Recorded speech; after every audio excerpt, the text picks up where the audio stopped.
Okay, so with this question we're expanding a binomial expression. We've got two sets of brackets, so hence binomial, and to do that we use the acronym FOIL. So remember, FOIL stands for first, outer, inner, and last. So we're expanding the first two terms of this binomial first. Remember, when we put these arrows, what they mean is times.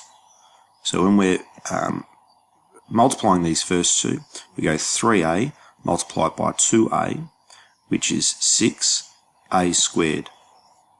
So that was first, and now for outer, the outer two terms, positive 3a multiplied by positive 3.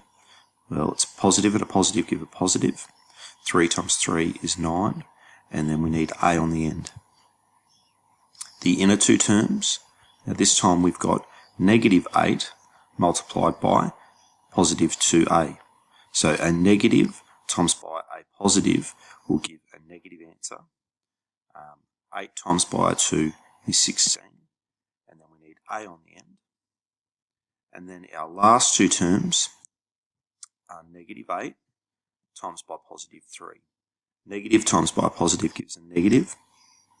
8 times by 3 is 24. Now, it does say expand and simplify. So we've done the expand part. We now need to simplify.